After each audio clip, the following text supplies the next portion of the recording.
Ah. Don't want to let you behind the curtain just yet. Alright. That's cool.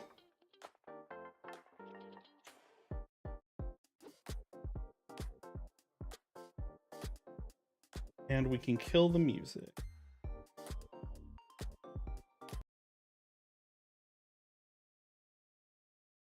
Okay, I wonder what quality we can look at. 720p? Okay. Type. Okay, and then I don't want to be here. There we go. Let's move me down here. Meow. Add.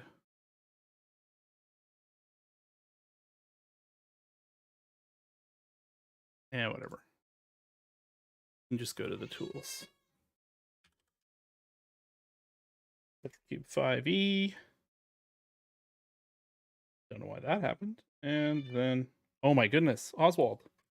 You want to say hi to YouTube, buddy? Come here. Can you scream? Hey, oh, my boy. Screaming. He purr, he scream.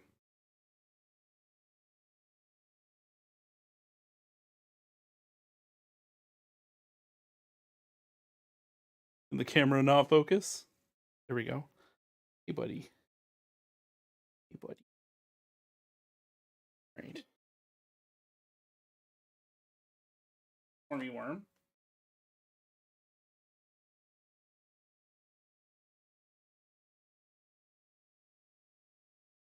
He screams so much. Okay.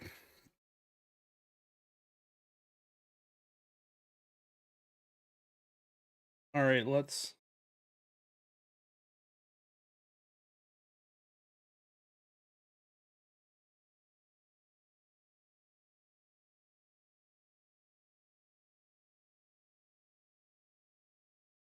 Okay, I don't know what to make of this. But your world did not if I was clean. Okay. I'm confused. All right. Okay. And what else did I want? What else did I need? Something else. All right, so the stream looks good, I guess. Cameras, we're at a weird height. I'm using the stand-in desk today. Sitting down for days, nonstop. Figure some standing would do good for me.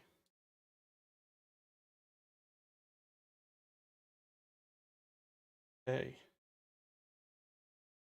We just pop over to Facebook. Oop.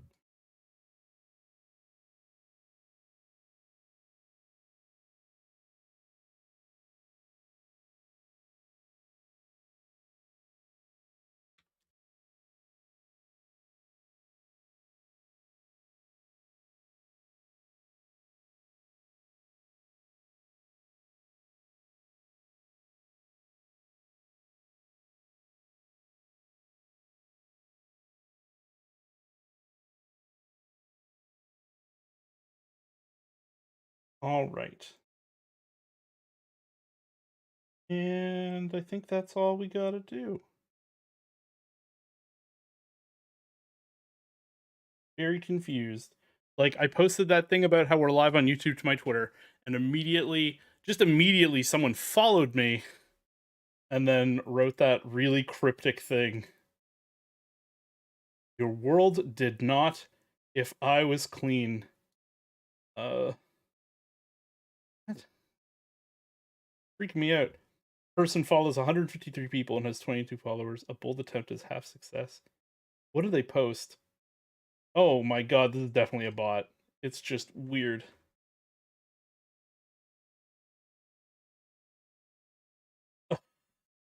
Okay, we'll get to what we want to do in a minute, but this is weird. Okay, so Amir follows me. They retweeted this random thing about airport fire state Fiji airports. Their latest tweet is a bold attempt is a half success. This gif of a road, followed by we like the needle on the surface keep turning a time left and hurry powerless. tiger emoji, followed by everlasting love. It's just pugs. It's a GIF. They love GIFs. Schindler's List quotes, cheers to you. Acting as if nothing borne in mind is the best revenge. Revenge else all for myself to live better. Where is my food you when a certain darkness is netted to see the stars?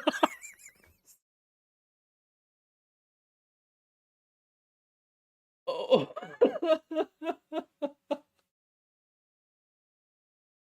What does that even mean? Oh, this is great. And then they reposted this, MAGA, just a panhandler commenter, like a minstrel and fool and entertaining MAGA types. Cosmic knowledge. Don't make decisions when you're angry. Don't make promises when you're happy. It's just random quotes. I love you so hard. You hurt me so hard. Go, go, go.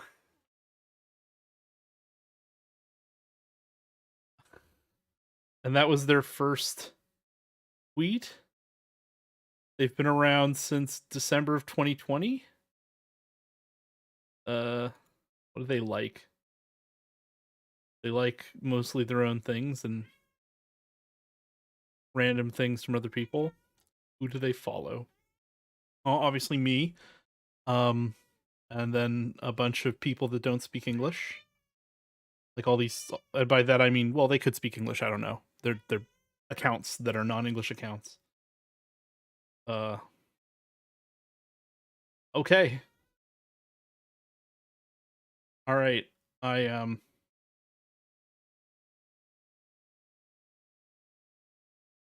Yeah, that's a thing. Oh, okay. So I want to talk about so much stuff. Oh my goodness. Okay, so really wanted to talk about hey, how's it going, people? How's it going, folks? I wanted to talk about One D&D and like the weirder politics of Dungeons and Dragons, and by extension talk a little bit about Magic the Gathering and the other properties acquired by Hasbro through Wizards of the Coast, and how I think that this is just bad. It's all bad, and not that it couldn't be better or get better, really, but I don't have a lot of faith with what's coming up next, and I hate feeling like a doomsayer all the time because of it. But I really don't think we have a good outcome ahead of us, and I think it's time we all switch to a different game, or just keep playing the old 5e. We'll just keep playing 5e. I don't know why the camera's there. We go. I'm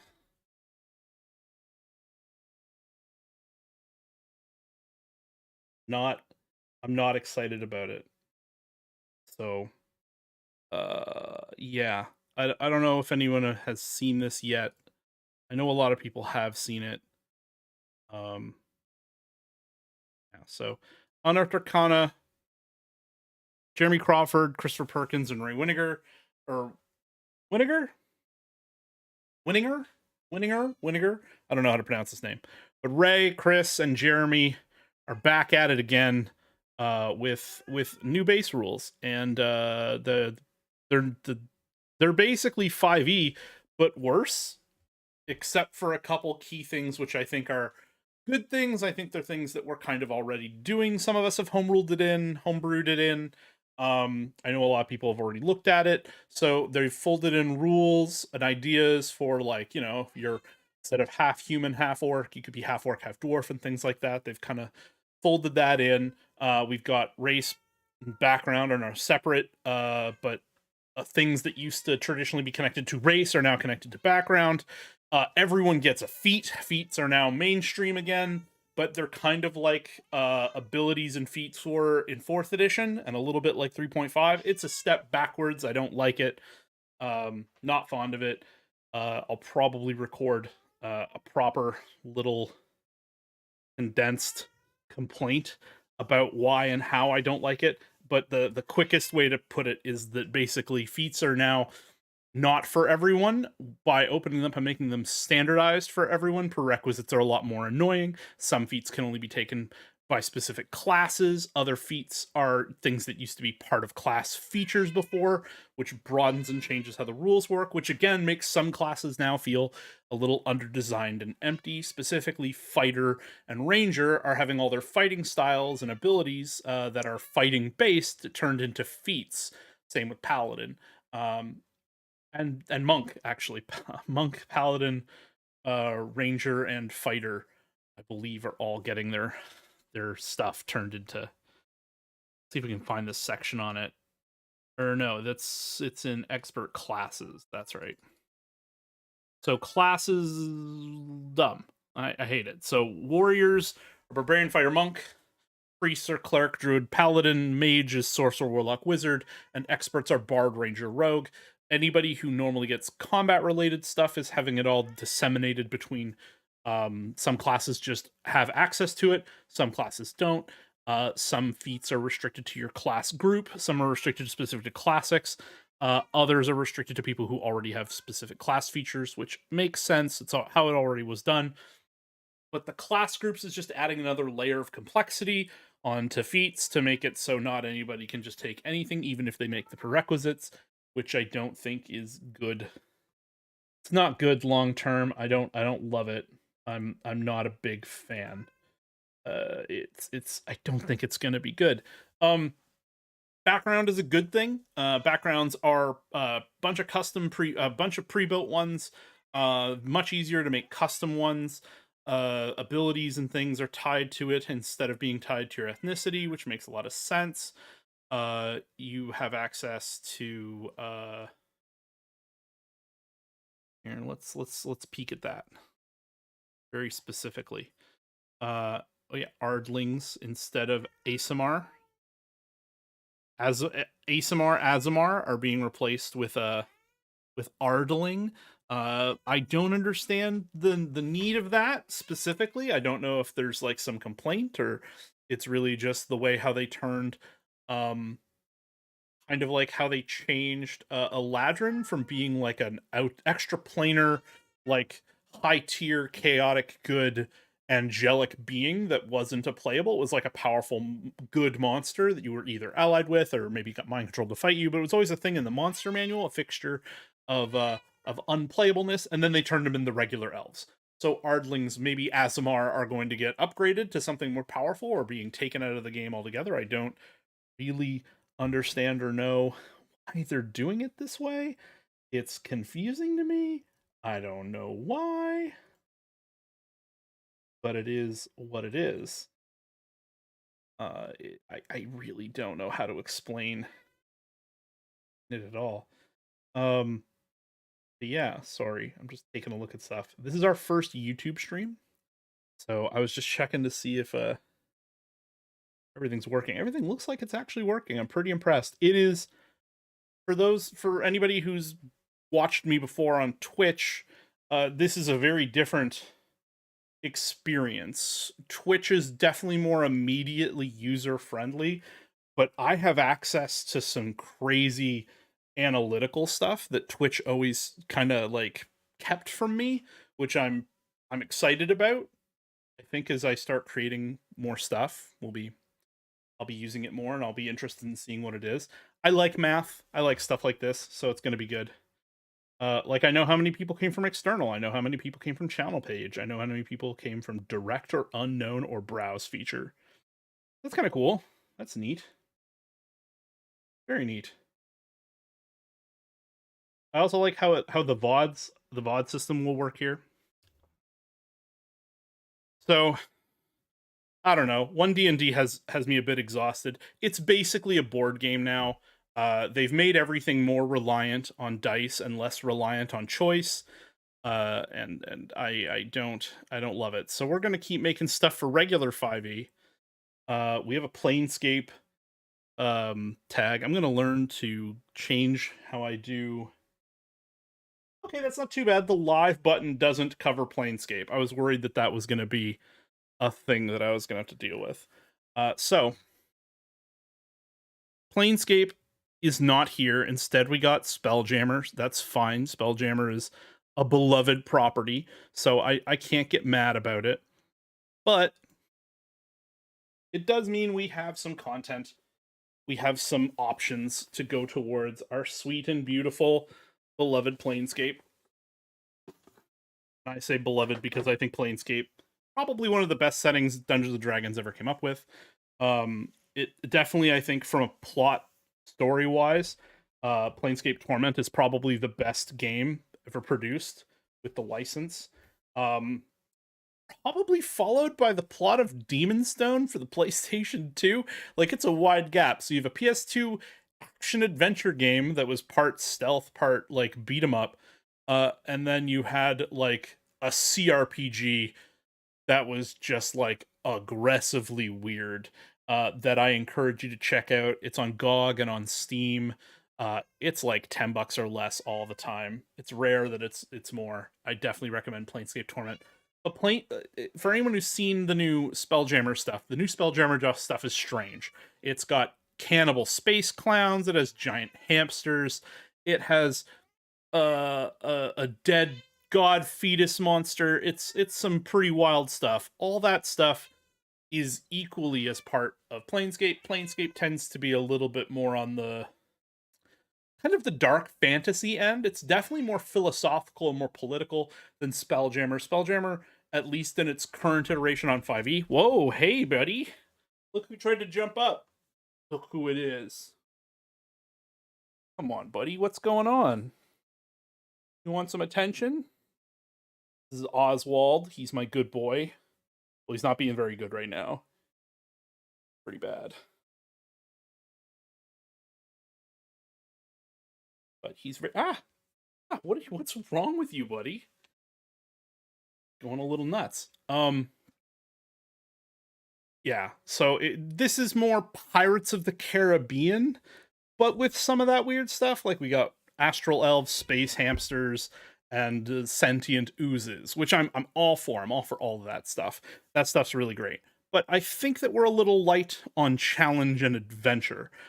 So I think that the best way to do this is to kind of collectively look at what makes a good swashbuckling adventure, because I think that's really what we're aiming for with this particular setup. It's very, very piratey, very boaty, very, it's definitely got that vibe. And you want to have the feel that...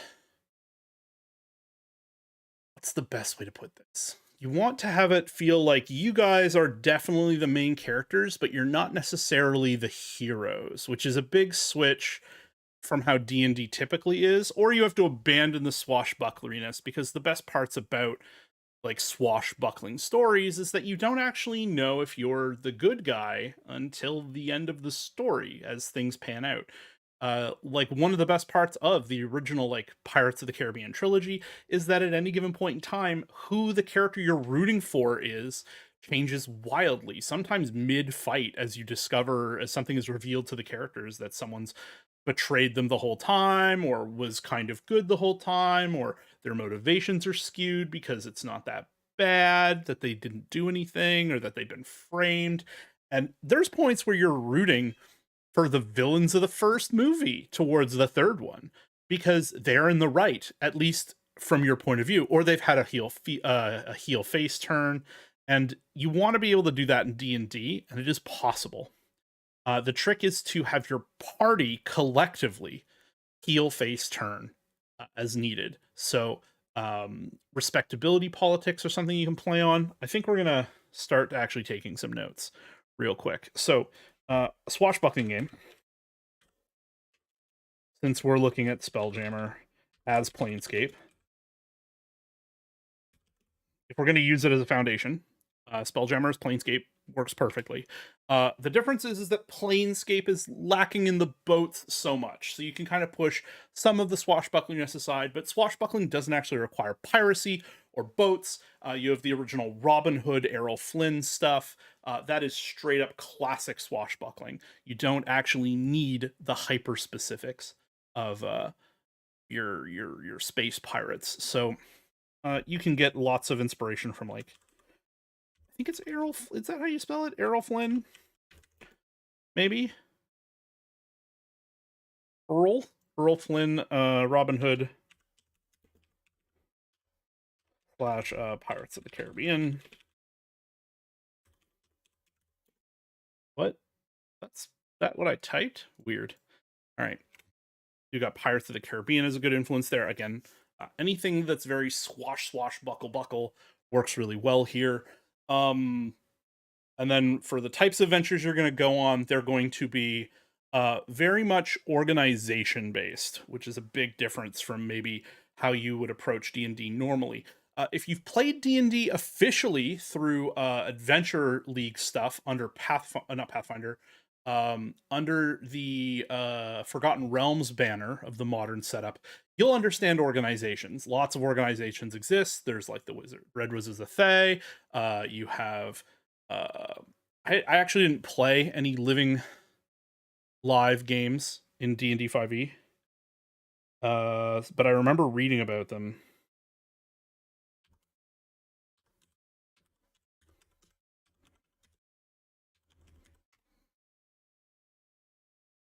That really it? No. Organizations of Faerun. These are...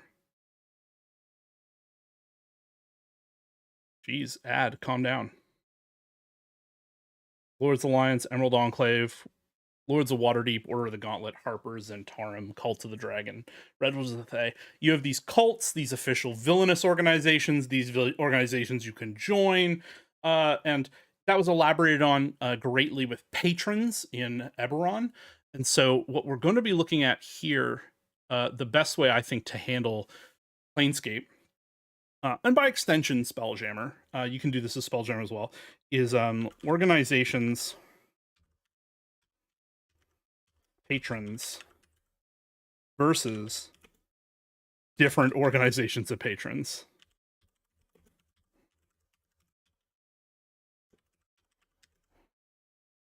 I can't spell organizations because I'm a weirdo. Why is slow mode on? That's weird. Can I turn that off? Oh, wow. Polls are easier to manage, even though I didn't mean to do that. How do I turn slow mode off? I wanted to. How do I?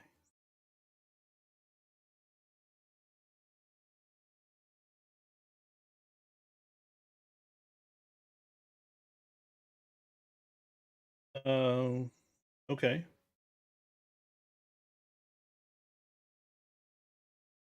Basic info. Degree of residence. Yeah, I'll add that, I guess. Fine. Bulgaria? No, that's wrong. Canada. Community.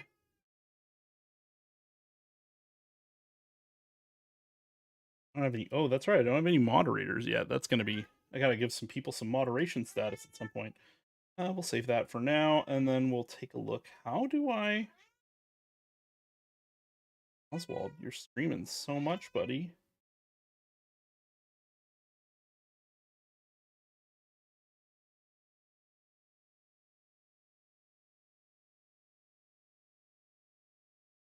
I don't know how to change this. Details?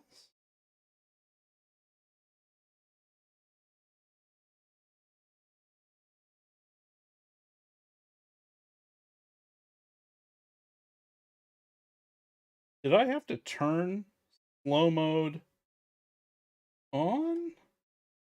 How did I do this? Oh well.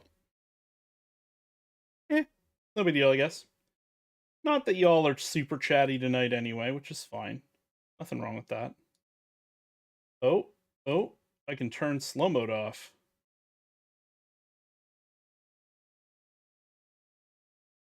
I think. Okay, maybe not. I'm looking at the live analytics and it doesn't look like I can. I've unclicked it, but the save button is grayed out, so I don't think I can actually change it. Oh well. Yeah, so let's actually make that a bit bigger. I know that with hard to read this stuff when we're locked at 720p. All right, so we got organizations and patrons versus different organizations and patrons. Oh my goodness, buddy. He is freaking out. He wants wet food. He wants wet food very badly, like extremely badly. It's the only thing I can think of. Anyway, so as a subcategory of that, you want your party to take jobs with little discretion, and then have them betray or turn on their patron organizations as needed, subject to party morality, greed, etc. And then you just tie organizations and patrons to specific goals. So this is something that I think more people should ask of their players, which is just every character should have a goal they are working towards personally. And that is like a backstory thing, and not everybody's great at writing backstories. I get that. I think everybody gets that. It's more along the terms that traditionally this is the sort of thing that only a rogue has, is some like, ooh, in my backstory, maybe I had a bunch of kid sisters and brothers or siblings at an orphanage. The orphanage closed down. I became an adventurer to keep it running, and I sent gold back to do that. Everybody needs to have something like that in a swashbuckling or in a Spelljammer Planescape game. Or at least I think that's the best way to play the everyman or the average character. Obviously, someone who like wakes up in a weird graveyard with no memory is very compelling and interesting. It's a great way to start a video game. It's not always the best way to start an actual at the table game of D&D. A lot of people see live plays and they see the RPG games and they want to emulate as much of that stuff as possible, but these things are built for an audience or an active singular participant who's making all of the decisions and who needs to be carried along by the plot. They have less of an agency as you do when you're playing the game at a table versus people who are just playing a video game or again passively watching a live play game that has been balanced very specifically with typically like actors or people who get together outside of it to agree upon certain things that under certain situations characters might not do always what that character will do or would do reasonably. Sometimes characters are pushed along for the sake of adventure, for the sake of greater plot. It's difficult to guarantee is always the case, but it's also hard to say that they're not doing it. It's especially prevalent, I think, in Critical Role. I think that there are many times where Grog and other characters would normally do X thing and won't, or just won't ever on camera because those things are detrimental to everyone getting just any foothold forward. And Grog, as an example, is actually an element of great chaos. But I think that that's an agreement that Willingham and how did I forget the name of the guy who runs Critical Role? Mercer. Mercer and Willingham have an agreement. It's almost impossible to say that they don't, where, you know, Patrick isn't going to break Matt's game. Challenging Matt, sure, but he's not going to do something so awful mid-game, mid-plot. I think that's why he started pulling those cards at the end of the adventure of the original series, right? That the search for Grog became a whole thing, but that happened at the end, right? Post Big Bad. Players, I think, really need to be able to have that conversation with their DMs and to have an understanding that, you know, they're going to go along with the game and where the game is taking you.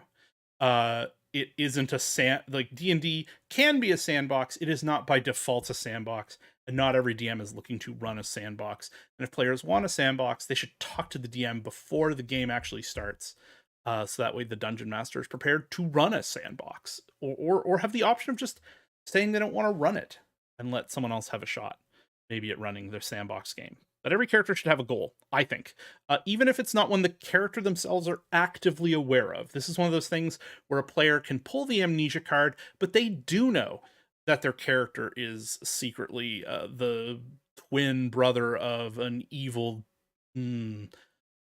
diplomat on some plane.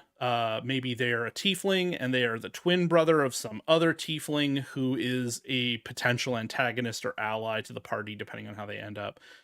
I don't know, 10 levels from now, 2 adventures, 3 adventures from now. But they should have a firm idea of their backstory and at least a general gist of it that provides the DM with fodder to, coax them along. And in a swashbuckling game slash any kind of pirate game, or in this case, a very politically driven, anybody could be the bad guy, anybody could be the good guy at any time. Having those grounding elements gives the DM a great way to coax your players along and leads to some great role playing moments. And it's going to lead to some great mechanical choices, I think, as well. So every character should have kind of a goal they're working towards. And this isn't for every game, to be clear. Not every game needs that level of specificity. I think Spelljammer and Planescape benefit from it disproportionately to other specific genre type settings. You can get away with it with most of the terrestrial games. So like Eberron, you can get away with it probably very easily. Forgotten Realms, you can get away with it probably very easily. But then you venture into something like Dragonlance, and Dragonlance is very political, typically. And so having a character be apolitical or lacking a political nature to their background, very difficult to do. Pretty much every named character in Dragonlance who has ever been a hero or a villain or both has a deep attachment to the political fabric of the game because it is very much law versus chaos and different flavors of law versus different flavors of law, like lawful good versus lawful evil, both joining together against the forces of pure unadulterated chaos and chaotic evil. Lawful evil being more likely to side with lawful good against chaotic evil, or even lawful evil and chaotic good against chaotic evil.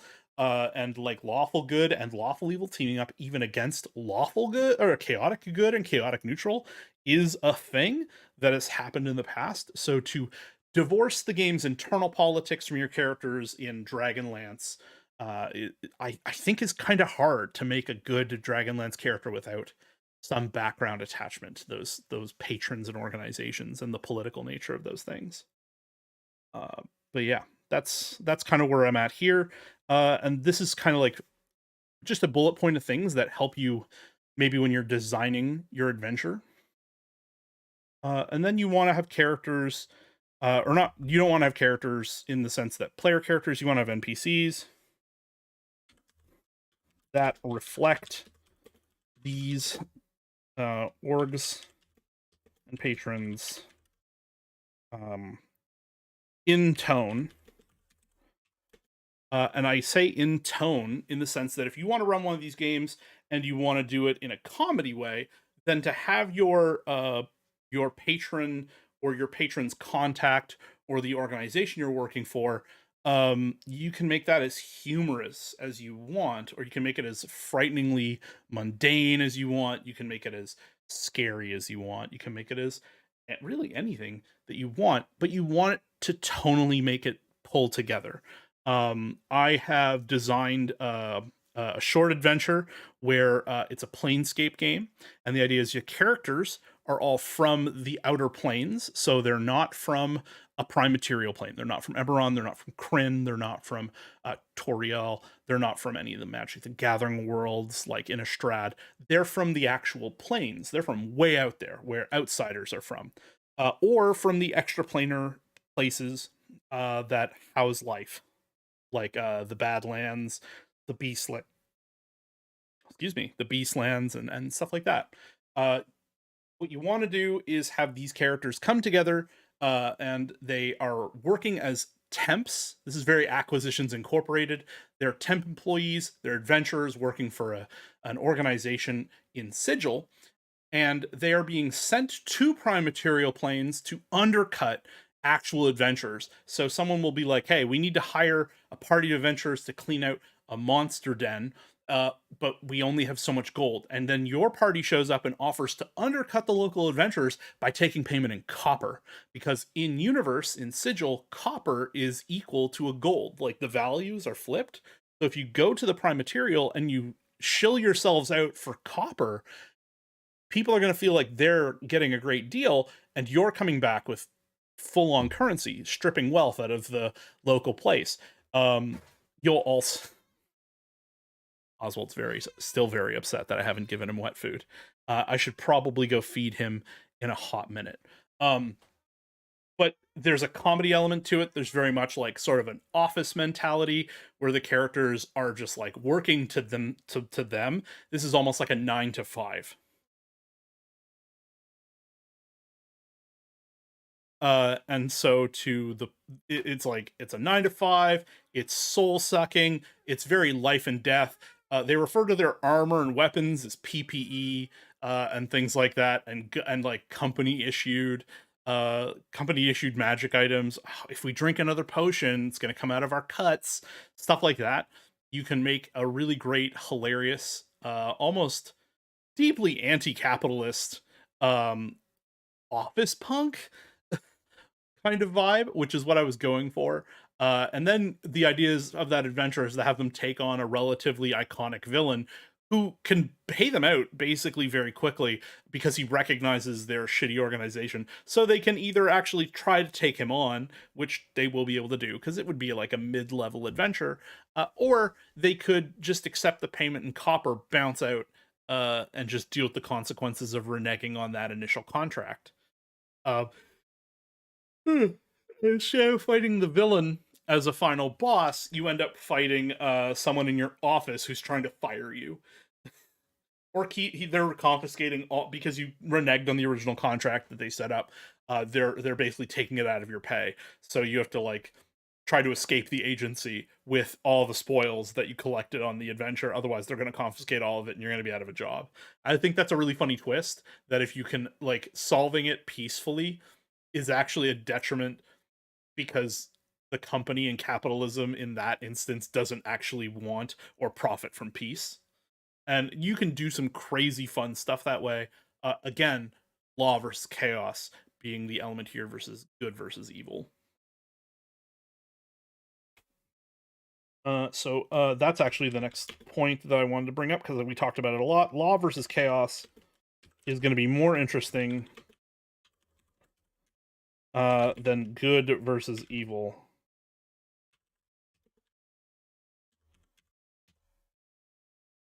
And I'm going to quickly put a pin in what we're talking about very briefly, because I need to feed the cat. It's gonna keep screaming at me if I don't.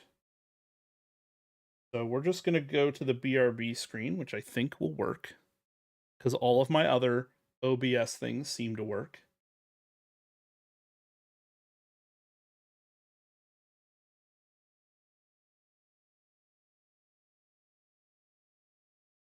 All right, that does work. All right, sweet. So we're gonna go to BRB, and yeah, I'll be back in like 2 minutes.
And we're back.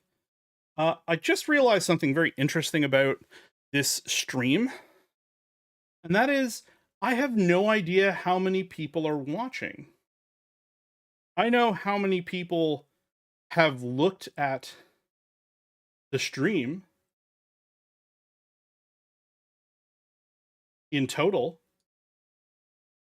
but I have no idea how many people are here right this minute. Which I think is kind of weird. Is this how it's supposed to be? I mean, it must.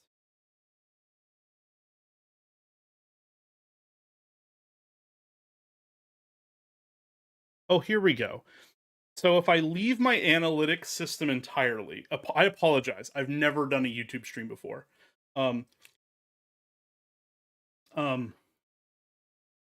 so I have had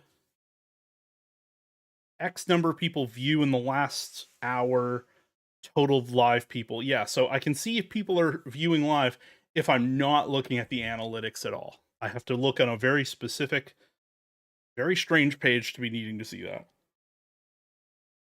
Weird. But, you know, I digress. I take it. I'll take it. I will say though, it is I actually think it might be harder to grow the YouTube channel than it was to like get affiliate numbers on Twitch, but I also think it won't matter because like any money I make streaming here, I get a higher cut, and I can VODs will live here. That's super easy. I'll just re-upload them to a VOD like playlist. Uh, and then this stuff is just here so I can cut up what I want into um into shorts or into videos a lot easier, which is pretty neat. You like that.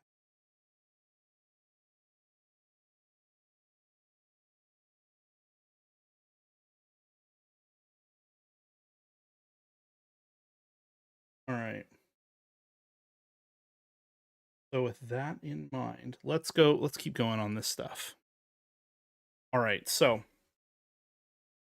when you've got the tone of pushing organization versus other organization, or organization versus like a concept like freedom, when you're if you're looking at something very piratey like Spelljammer, um, I think ultimately one of the things to look at is that they did with the original Planescape is to look at philosophy as a key element of what you're looking to either to be challenged by or to let your players utilize as like storytelling, story driven tools. So in the original Planescape you had all these different factions, and there was a big faction war in its history. All of the factions were related to philosophical standpoints about what the reality is or what the universe is when you exist as people in a universe where faith is unnecessary. You live in the outer planes where the gods live, where all the supernatural hubbub that everyone else sees as a big mystery when they live on the planes, when they live on like the prime material planes, you take it as fact. So like in Forgotten Realms, there are no real atheists of the Forgotten Realms. Everyone believe gods are real. They know they're real. They've met some of them. They walk the earth. They've intervened directly, physically in conflicts. Eberron, you can't even find an angel that has met the gods of Eberron. Even their direct servants act and live on faith, on belief. Dragonlance is the same as Forgotten Realms. There's not very many people who are atheists because, again, the gods have physically walked the earth, warred amongst each other alongside mortals. So for the most part, people have a lot of faith. They believe that the gods are needed for their big epic struggles in their law versus chaos and their good. Out here in the plains, the gods are just citizens here. All the different pantheons from all the different D&D worlds all simultaneously sort of coexist out here. All the special planes that exist in Eberron, all of the really generic planes that are between Greyhawk and Mystara, and the Forgotten Realms, Krynn, What? They're not Kryn. One of the other worlds that shares Greyhawk. Greyhawk. What? You got wet food. What are you yelling about? I have no idea what this boy's problem is.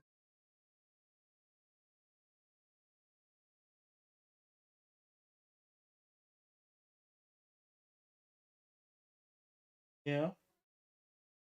Hmm. I can smell your cat food breath from here. I don't want to pick you up again. I'll get him a treat later for bad cat breath. What's I? Oh yeah, so all this stuff just exists. All these gods and their divine domains, all these things just exist. So your characters need motivation that isn't reliant on the mystery of the universe that plagues, or rather is the initial base concept for most D&D games. Even if you're running something like cosmic horror of Ravenloft, characters and the stories around them typically are about the unknown. What will happen if this person completes their esoteric plan with this ancient artifact? What happens if this cult is able to summon a weird embodiment of their dark god on the land? What happens if they blot out the sun using this ancient ritual that could create a god? Like, those things are compelling to fantasy characters because the results and the elements that are at play are outside their realm of knowledge and outside the player's general realm of knowledge. Most people live in the modern world, modern being a very flimsy term anyway for whatever that means, given that we all experience the modern world very differently due to class and like nationality and ethnicity. We all experience the world very differently, but we all typically live in the world as it is in the real world. There are cars. Some people are richer than others. Some people are poorer than others. We have the regular realm of physics. There's no magic.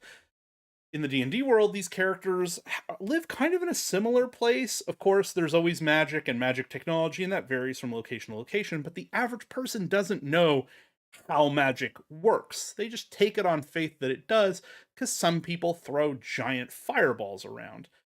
Some people are able to heal and reattach limbs by praying to gods. And, like, for the most part, the world around them is a big mystery.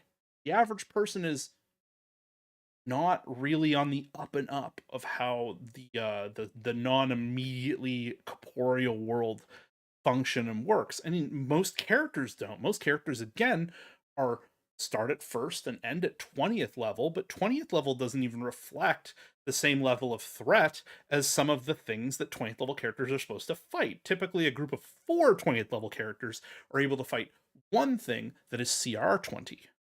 Something that's CR 20 is, in and of itself, as strong, arguably, as 4 things that are level 20. Maybe 5, depending on how you build the encounter. That's the case. What challenges them? We have monsters that are above CR 20, but then what challenges those monsters? Where are those monsters from? Some of them aren't monsters per se. We see them as monsters because they're non-humanoids and they have negative plans for the prime material. But some of the more powerful demons and devils and aberrations are themselves citizens of the universe. They might end the world on Forgotten Realms if they win, but they don't see themselves as citizens of the world. They see themselves as individuals who are present in a different scope of existence. And that's not as far-fetched a leap from the average person in a fantasy world like Spelljammer and Planescape as it is maybe for us. To give you an example, the average person in Sigil has met gods. They've met them personally. Gods don't have any power in Sigil. They're normal people. Their divine power stripped away. Every once in a while, a god shows up to do business. You have gods or godlike beings that are just wandering around. Some people aren't from Sigil. Some people are just, like, say, from the plains of Arborea, where a lot of good people go after they die. It's their afterlife. You can just be from there and live there. and the big palace of some neutral good nature deity is just over there. You're their neighbor. You don't have power on their scope or their level, but it's not that much difference in theory to them as it would be as if you were living in the same city as Jeff Bezos's favorite mansion.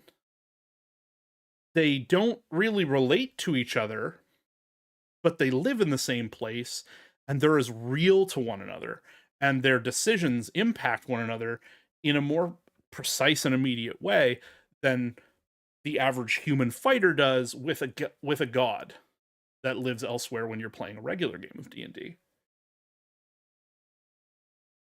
And so with that zoomed out sort of mindset, you have to look at Grand Joyce elements, such as divinity, philosophy, oopsie, only I knew how to spell philosophy, and reality need to be central to some degree, because the stakes have to rise along with the scope of what the players are dealing with. So it is possible that your group of adventurers could accept a job on behalf of a lawful, neutral outsider that's working for a powerful inevitable in Mechanus who wants the players to go and retrieve them an item. And this item is in the possession of an undead being, which to the average player, those undead beings sound pretty bad. They're vampires, they're liches, they're whatever. Inevitables don't like them because they're cheating the natural order of things, i.e. death, by continuing to be alive. But what this lawful neutral angel might not be telling you is that they have a personal vendetta against this particular, undead, and this undead might not be unnaturally extending their life through a curse or whatever, because some undead just exist in nature. They pop up because of the natural circumstances surrounding their death. These undead are not an affront to inevitables because their existence this way was inevitable. It is in itself a natural occurrence. So if you send them after undead that are naturally this way, perhaps a vampire who is been gifted vampirism by an evil god, that person isn't necessarily in the wrong and has their and that property is theirs. This other person holds a vendetta against them and decide, well, if I'm going to go after X item, I might as well take it from a person I don't like. And all of the vendetta here is based between these two individuals, both inherently not necessarily good, but neither of them particularly at fault, and neither of them have to be really plotting some grandiose or terrible thing against large groups of people or a place or anything like that. They could just have paradoxical, incompatible philosophies about how the world works. I can recommend heavily that people should try Elden Ring is a great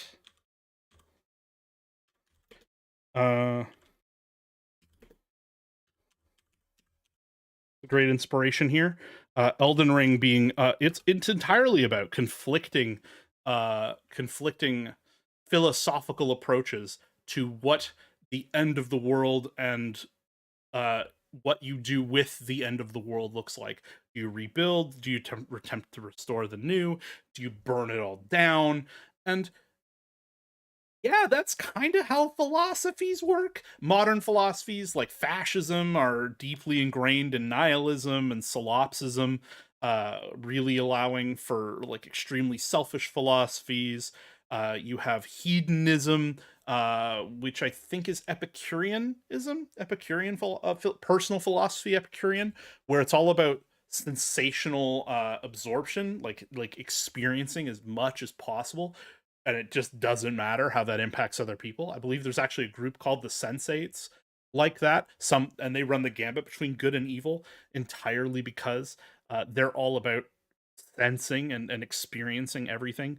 You live in a world where death is very clearly not the end. If you're an Aasimar, or I guess an Ardling now in D&D 1, and you're from one of the celestial realms, chances are when someone on a prime material plane dies, they are then reborn on your realm as an Ardling, as an angel, as some a lantern archon, as whatever, as some sort of spirit. And so these people died. Death was not the end for them. And death won't be the end for you. Maybe. And so you have groups that are just like, well, death is definitely not like a guaranteed end of the line thing. So what does a society look like when they know that about the world? Or they objectively know it as common knowledge, but then a specific group of people want to impose changes on death or how death works. And that, as it in and of itself, from a philosophical point, if you can influence what death is or influence how death works, that's the bag. That's definitely the bag that the players want to be after in a long-term campaign or as a really high-level singular adventure.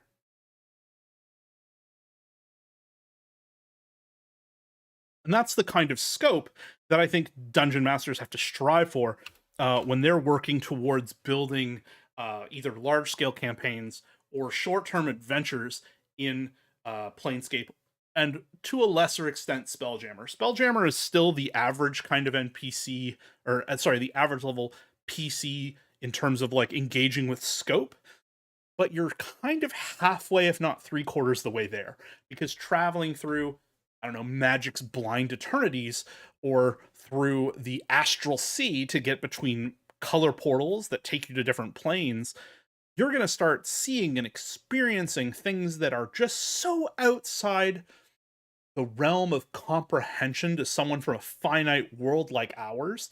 It would be like saying, hey, hop on a SpaceX shuttle. We're going to fly you, after suspending you in animation for 10 years, as deep into space as we can get you using modern technology. And then you're going to encounter aliens for the first time. And some of those aliens are going to be the size of small planets unto themselves. And they're going to communicate with weird light spectral changes on their glowing stomachs. And they're basically space whales.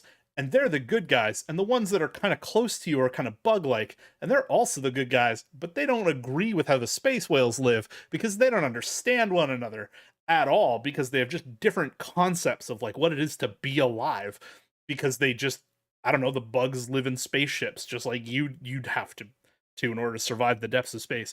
But the big ass space whales don't need spaceships. They eat moons or something, and they just don't comprehend what life is like for one another. And so that's kind of what the big conflict is in Planescape and Spelljammer, is that you're running into things that aren't necessarily evil, aren't even necessarily lawful or chaotic, but are intelligent, but they're approaching existence in a just completely different way than your players or the average character would. And those can be some big, weird, and scary ideas, but I think that's the whole point of these settings, is to introduce players to those big, wacky, weird concepts and see what people are willing and able to do with them. And it's such an exciting ground, a place to break ground. I recommend allowing Artificer.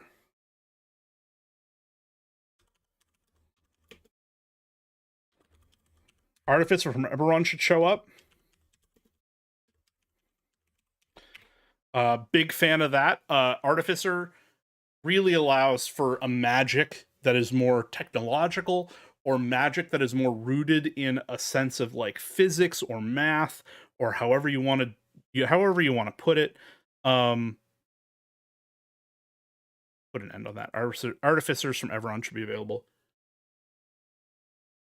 I just think access to that sort of concept really creates, from a narrative perspective for the player, a great way to be like, well, my character doesn't believe in crazy, divine, ultimate, divine everything.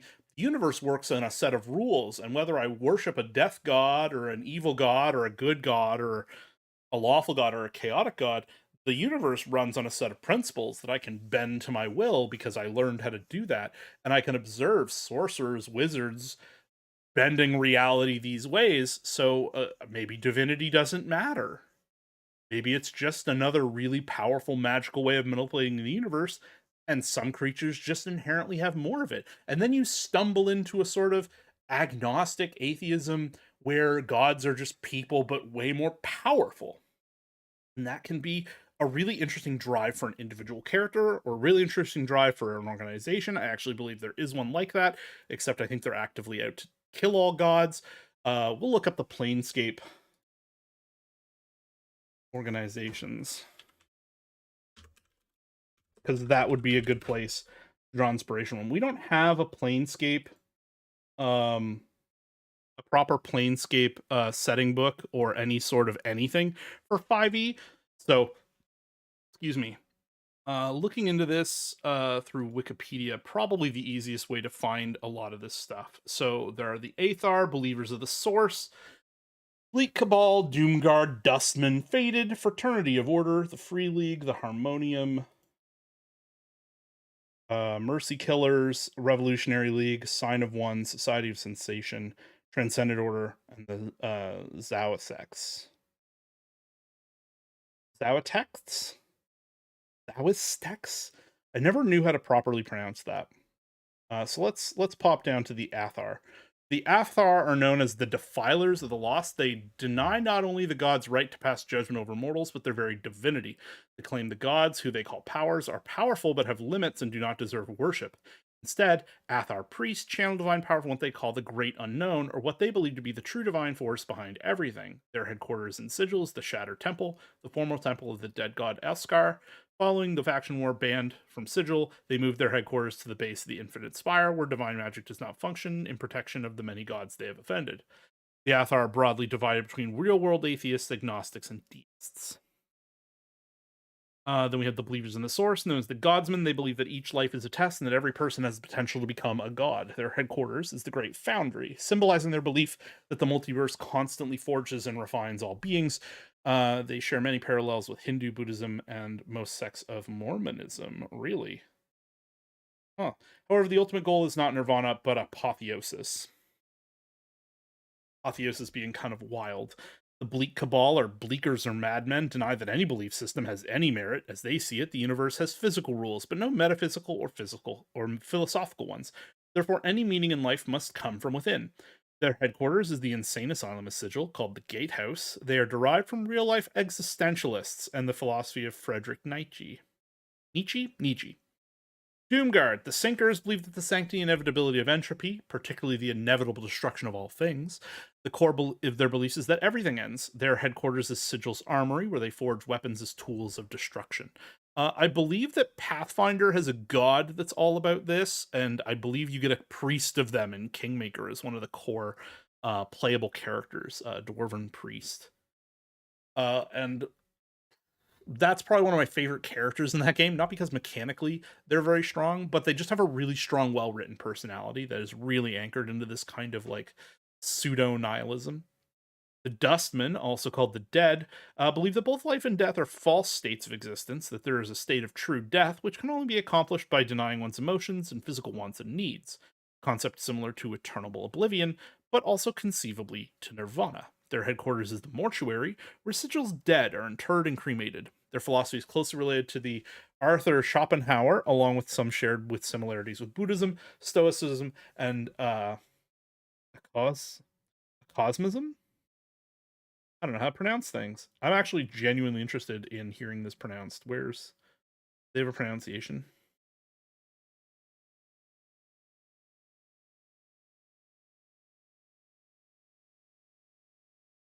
Come on. In contrast to pantheism, denies the reality of the universe, seeing it as ultimately illusory, and only the infinite, unmanifest absolute as real. Conceptual versions of Akasism are found in Eastern and Western philosophies. Hegel. Okay. I've learned a thing. Then we have the Fated. Takers of the Heartless believe that those with power and ability have all the right to own what they control and take what they can from those who are unable to keep it, and that is their right to exploit any situation to their advantage, regardless of how it affects anyone else. A position akin to might makes right and achievement through work. Their headquarters is the Hall of Records, where they serve as the tax collectors of Sigil. They are derived from real-life social Darwinists and the philosophies of Max Stirner and Ayn Rand. Yeah, garbage. Those are some villains. Fraternity of Order, the governors believe that knowledge is power. They learn and exploit both the natural laws of the universe and the laws of society. Their headquarters is the city court, where they serve as judges and legal advocates. They recall the sophists of classical Athens. Then we have the Free League. As in-depths, they reject other factions and their bureaucratic hierarchical dogmatism and do not consider themselves a faction at all. For this region, they don't have a factoral or official headquarters, though Sigil's Great Bazaar serves as unofficial one. They believe in individual freedom as the highest good and are analogous to libertarians. Harmonium, hardheads believe that peace and stability can only be established under one rule, theirs. The planar faction known as the Harmonium is actually just a small part of a much larger political entity, which rules over the entirety of the prime material of Ortho. In Sigil, they serve as the city's police force, and their headquarters is the city barracks. They are related to present-day authoritarianism, particularly religious evangelicalism and fundamentalism. They take the term hardhead as a kind of like a colloquial nickname. They take offense to it. Mercy Killers. The Red Death believe in justice and retribution at the expense of all else. Their name does not come from killing out of mercy, but rather killing mercy. Their credo that mercy is for the weak and the merciful should be punished. Their headquarters is Sigil's prison, where they carry out the sentence of convicted criminals. Then you have the Revolutionary League, anarchists who believe that social order is man-made, and man-made laws are inherently corrupt and must be destroyed, though none of their members agree on what, if anything, should replace them. Like the Adepts, they have no headquarters and gather in as many safe houses and secret meeting places. Sign of One.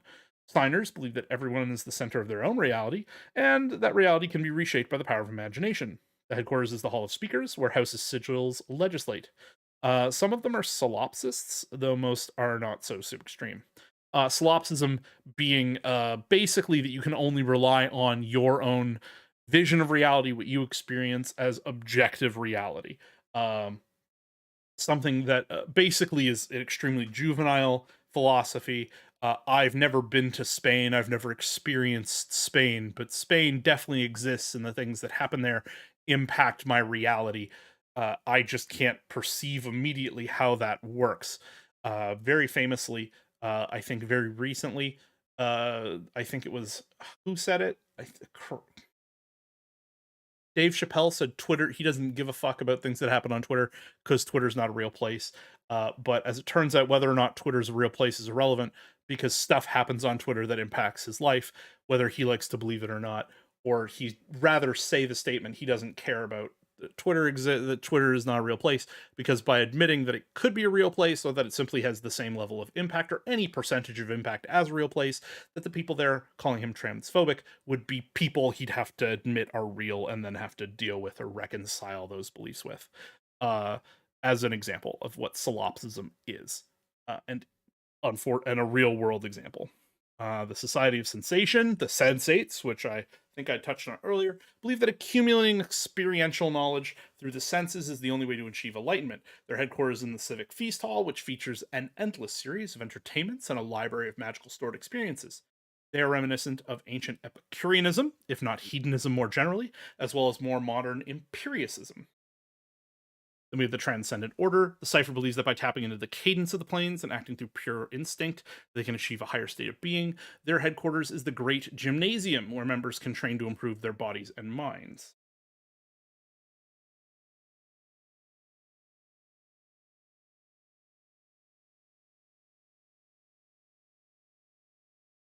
Philosophy could be considered similar to Taoism and Zen Buddhism. And then the Chaos Men, who believe that the only truth is revealed in chaos.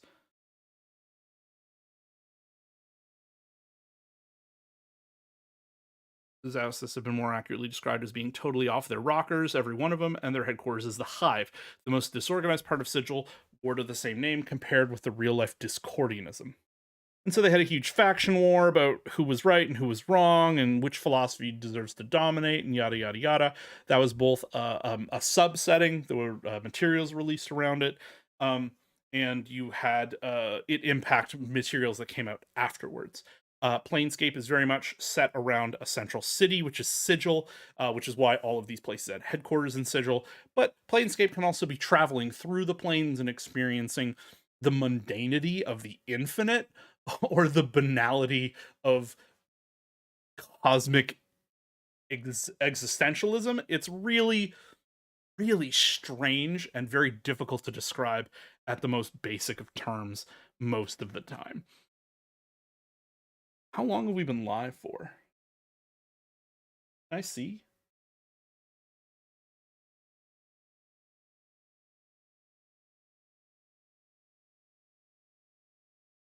Will it tell me?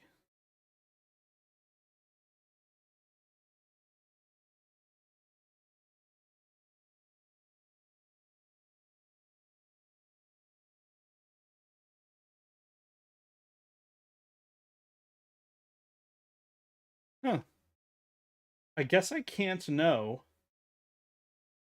unless I watch it as a viewer.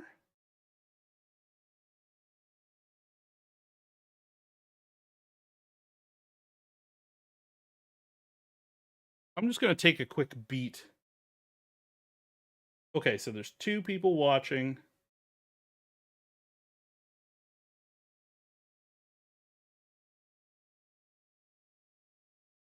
And it doesn't say how long. Oh, there we go. Started streaming 76 minutes ago. Okay. This hasn't been a terrible experience. I gotta say, there's so much more information trying to do this versus what I have on Twitch, but it definitely took a little bit to get used to, and I'm definitely not used to it yet. So we'll see how this goes. I'm probably gonna do this again. We'll see how gaming works out. I don't know. We'll see.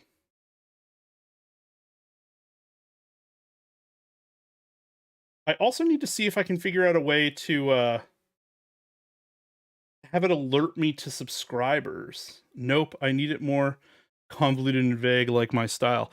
Oh, cool. You said something and then it didn't show me that you said anything. That's neat. Thomas, I don't know if you're still here. I didn't see your message. I had chat popped out on my other monitor, but it wasn't updating. But then when I look at the video on another monitor, like as if I were a viewer like you, now I can see chat. Very strange. I would have responded to you had I seen it. Now I think I definitely know how this works a little better.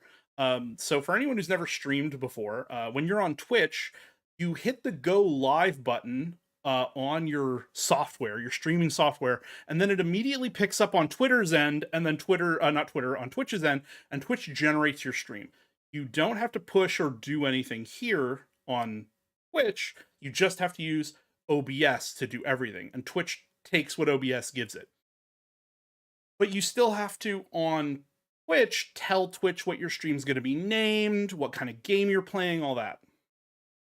On YouTube, you can do all that, but then when you hit go live on YouTube, it says, hey, go live on your stream software first, and that'll feed us that feed. And if you fill all that stuff out on YouTube ahead of time, it just makes you fill that out again through OBS, and then whatever you used on OBS takes precedent and just replaces everything you did on YouTube's end. So to go live on YouTube is actually, I don't even need YouTube open, it seems like.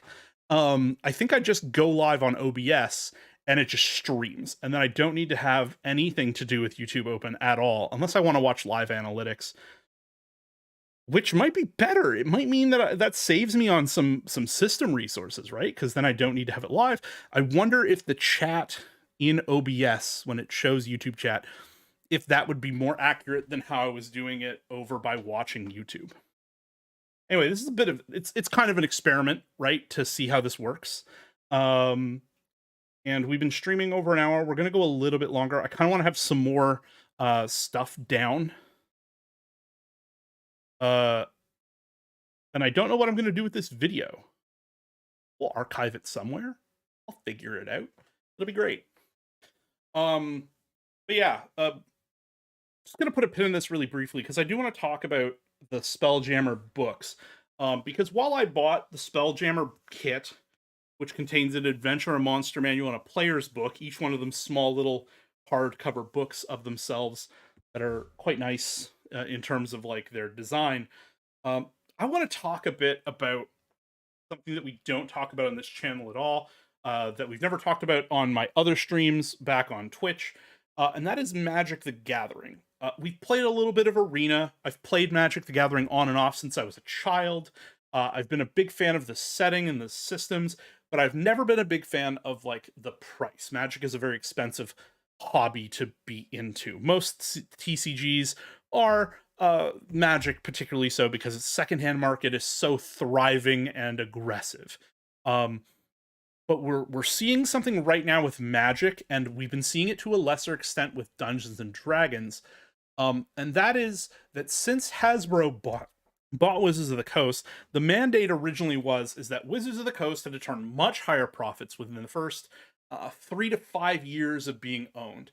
And we saw a large spike in how many Magic the Gathering things started coming out a year. They introduced concepts like secret layers, which are special collections of cards that are about $30 American, and then you could buy foil versions of those for like 50 American. And sometimes those cards would be worth money. Like they're cards that like, oh, they're reprinting a card that's normally worth like $80 in this $30 kit. So I definitely have to buy it. Some people will buy them just to resell those specific cards or to resell the sets later. A bit of a clusterfuck. Unique specific lands, unique specific cards, all sorts of stuff coming out. New deck types. There's a very casual format called Commander that I won't get into. Commander is a very it's a lifeblood for the game because because you only can use one of any card in the deck. You can't have multiple unless the card specifically says you can have more than 4 or as many as you want in the deck.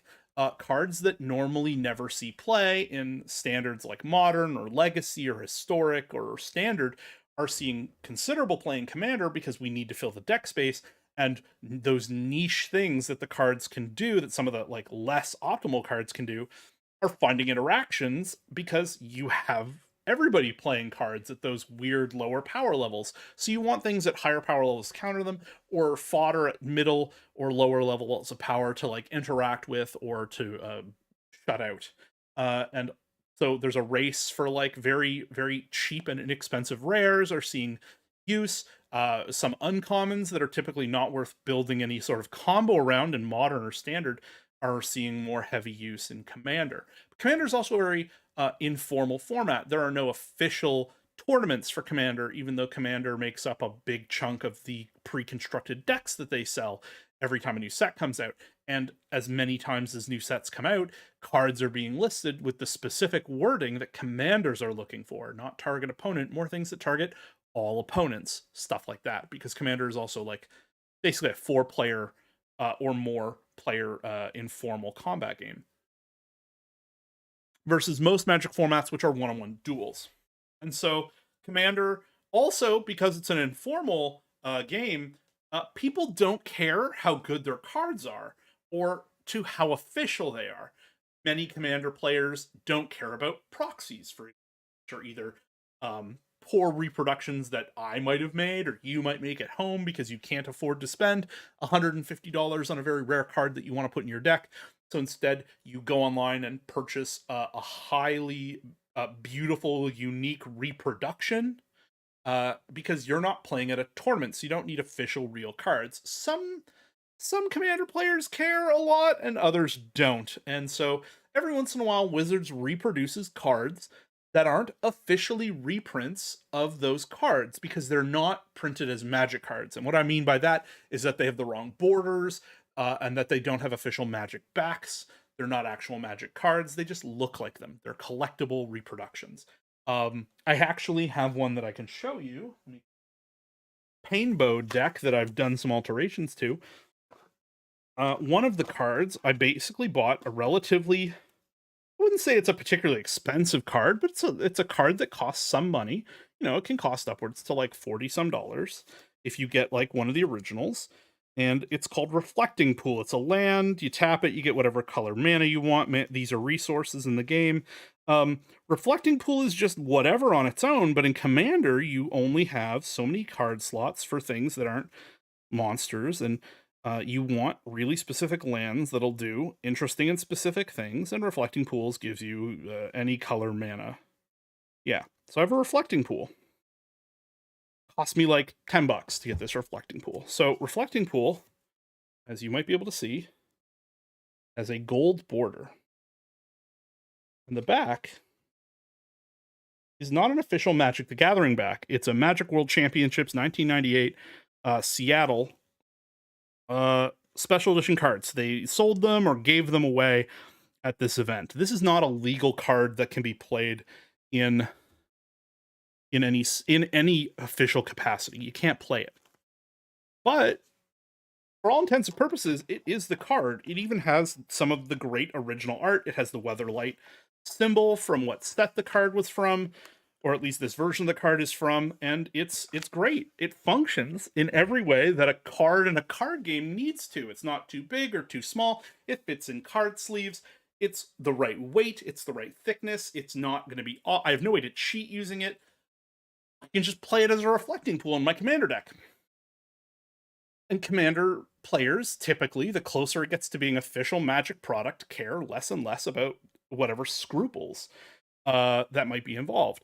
But we are hitting a point where we have just seen them announce the most ridiculous product I have ever seen, and it opened my eyes to a lot of other Hasbro business decisions surrounding D&D, and I think they're intimately connected.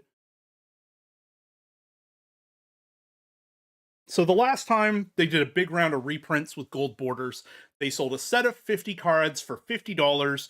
They were a collector's item. It was an original run of, I think, Invasion. I can't remember correctly. I wasn't playing Magic at the time. But it was like 50 collector cards with gold borders. It was all the commons, uncommons, and rares and mythic rares from a particular set. You got one of all of them. And you paid $50. If you want a play set of all four, if you want to build a legacy deck of some kind, and ignore ban lists or whatever, you just wanted to build proper standard style decks with them, you could buy four of those. So for $200, you get play sets of the entire thing, which, ultimately speaking, not a terrible deal for casual, and a steal if they were usable in tournaments. They weren't. They're not official cards. They have similar backs. They're releasing a box that is 4 packs per box, and each pack is 250 American dollars. And they are not, you get one of every card in the set. They are, you get 15 random cards, like a booster pack of random cards. So if you pay them $1,000, you might not get everything. Now, keep in mind, this is... God, I don't even know. It's like the original alpha cards, which are things like your Black Lotus, which still go for tons of money. It's your Power 9, Mox Diamond, Mox Emerald, Mox Ruby, stuff like that. It's your original everything, your original Lightning Bolts. It's all of them. Gold border, non-original backs. And they're probably going to get sued because they don't own the rights to the art in a lot of these cards. A lot of these cards' arts were originally owned by the artists, and that they paid licensing fees to access these art. They don't have legal access to some of these art pieces, so it's gonna get real weird for them real fast. But it's $1,000 a box. $1,000. And I realized this when I was looking at the Dragonlance packet. So later this month, Dragonlance comes out for 5th edition, which is one of my all-time favorite settings. It's got some of the best novels, some of the best characters. It is a very deeply political setting. It's got a lot of great writing. Sure, there's some stuff that's mediocre, but it's still one of my favorite settings. It's probably my second favorite setting after Eberron, which is my most favorite setting of the official ones. At least the ones owned by Wizards of the Coast. And I'm not looking forward to it.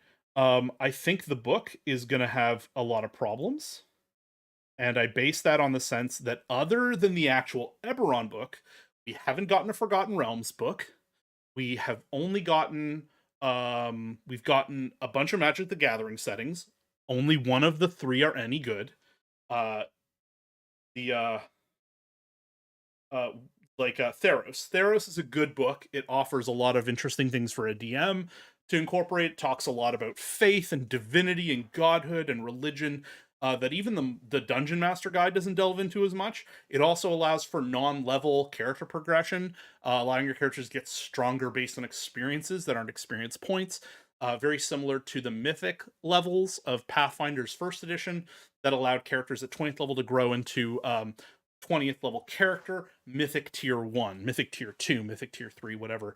Now there's these interesting faith-based tiers where you're basically becoming a demigod, but you could reflavor that system into anything to make it just different from that flavorfully. So it allows characters to grow and gain power beyond 20th level without homebrewing level 21 through 30 or something like that.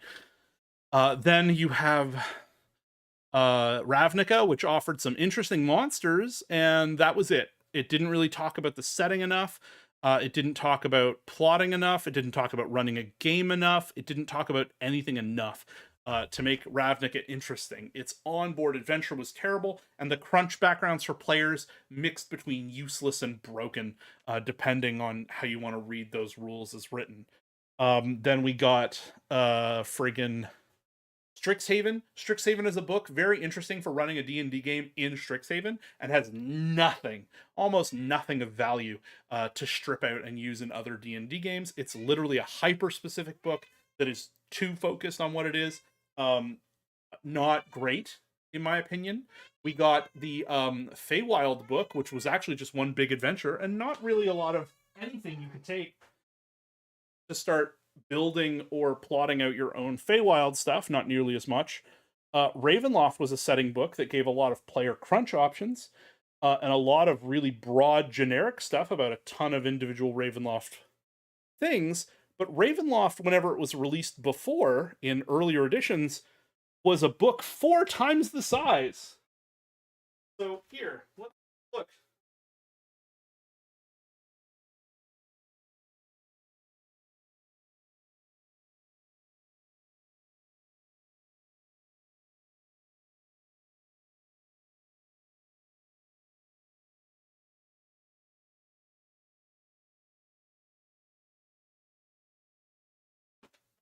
Yeah, so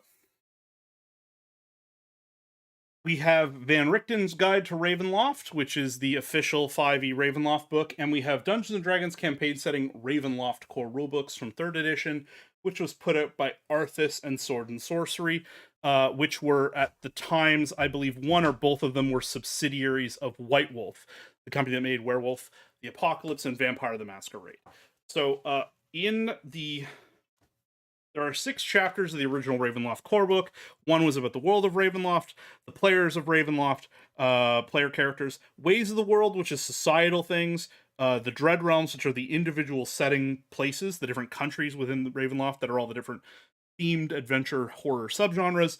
Then Horrors of the Night, which is a mini monster manual and how to build and run villains. And then the Ravenloft campaign, which is like tips and tricks and tools for running a long-term campaign set in Ravenloft. And in Van Richten's Guide to Ravenloft in 5th edition, it is divided into 5 chapters. One is character creation.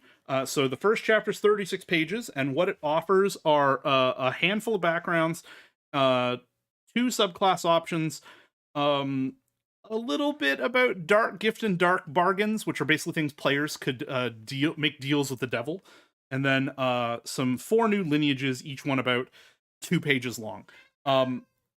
36 pages dedicated to player stuff here as the primary reason that people should probably be buying the book. And then over here, player character information starts at 26 and ends at 62. So quite a little bit more, because it also offers a lot of stuff adapting existing player character information from other settings and earlier rules into putting them into Ravenloft, to making them work in Ravenloft. So instead of offering Ravenloft specific things, it was like, hey, you're playing a ranger, an elven ranger. Elven rangers in Ravenloft function this way because these are the things that elves in Ravenloft are, and here are the things that ranger is like in Ravenloft. That will change how you view the class and the lineage / ethnicity based on the reality of the setting and the world. and all the different subtypes and subraces and subgroups and subcultures that have to do with those things because of the horror setting. So they pack a lot of more information per chapter. This is also the monster manual for Ravenloft. This is not. It has some monster stuff in it for basically designing monstrous challenges, but the actual monster manual is another book the same size. And to be clear, this was $30 American, and this was $49.95 US, $65.95 Canadian. I pre-ordered it, so I didn't pay tax on it, or I got an equivalent discount equal to tax. To be clear. So also in terms of quality, my Ravenloft book already has many issues in terms of like the binding cracks in weird ways, like the glue is drying out. The finish on the cover has already worn and it feels weird to touch compared to these old books, which still have a lot of like everything to them. This book was published in like the 90s, and like it still has a very crisp feel. The binding is mostly fabric and is held together incredibly well. There are some places where pages have dried out and you can see the binding connect to the page, but very rarely. And between all three Ravenloft core books that I have, two of them are hardcover, and the two hardcover books are equally in great condition and quality. I bought them secondhand from people who clearly took care of them. I've taken very good care of them since buying them. I bought this brand new within the last 12 months, and it already feels awful. Just bad. And this is one of the better books. I bought a brand new copy of Feywild, and when I got home, I discovered that the glue in it was leaking out. The book was damaged, and that the glue was leaking out, and that the cloth binding at the top, the threading, had failed, and that a chunk of my book was likely going to fall out. I returned it and asked for an exchange, and when I went through the dozens of copies they had, most of them had something similar to one or both my issues, which was really bad. Really bad. Most of my 5e books have either fallen apart or are on the way to falling apart in the way that 4th edition, 3rd edition, even 1st and 2nd edition books have just significantly higher quality. Magic the Gathering players have for the past like 5-6 years been complaining about issues with quality printing issues. Cards are coming straight out of the pack, damaged more often than it used to be, with cutting errors at the production level, a lower quality cardboard in general that's noticeable from set to set and only getting worse. And so with the idea that they're releasing a $1,000 box that only has 4 packs in it, and that D&D is set later this year to basically, or later next year, to completely relaunch the game as a compatible 5.5, based on the rules they're showing me, it's arbitrary changes, basically to get us to pick up a new book. There's not a new game here. There's not even enough, it's not even like homebrewing stuff. It's just a bunch of very minor rule changes that, as far as I can see, only serve to make the game worse. And people are going to buy it. There's a lot of people who are new to the hobby with this last generation of the game, since 5th generation, between the pandemic and just people seeing live play games for the first time, like Critical Role, Dimension 20 from College Humor, and countless other live play games from people interested in sharing their creative worlds.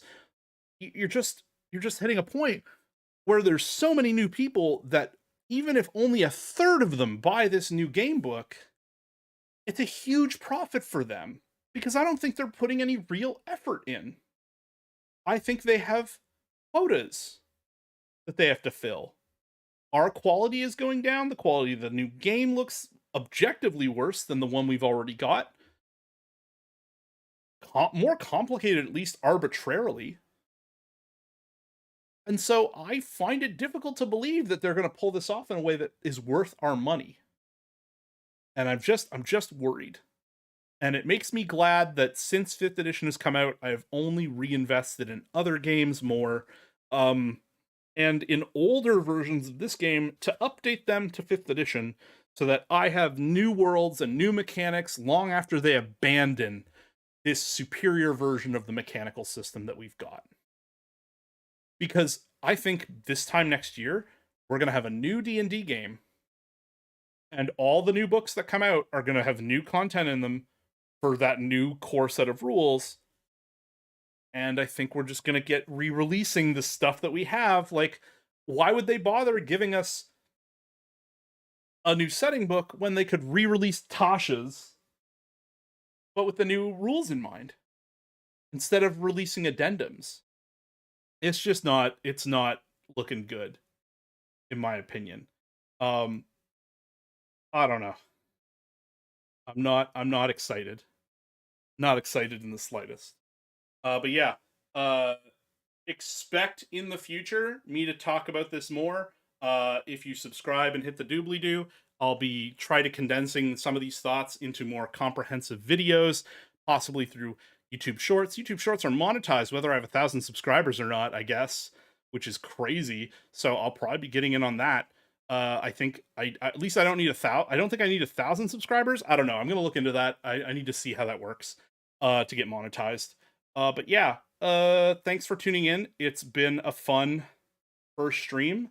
I don't want to go too late because it's a work night for me, and I want to look at the analytics of how this worked and see how reach works and yada yada. I want to dive into the mechanics of how YouTube works.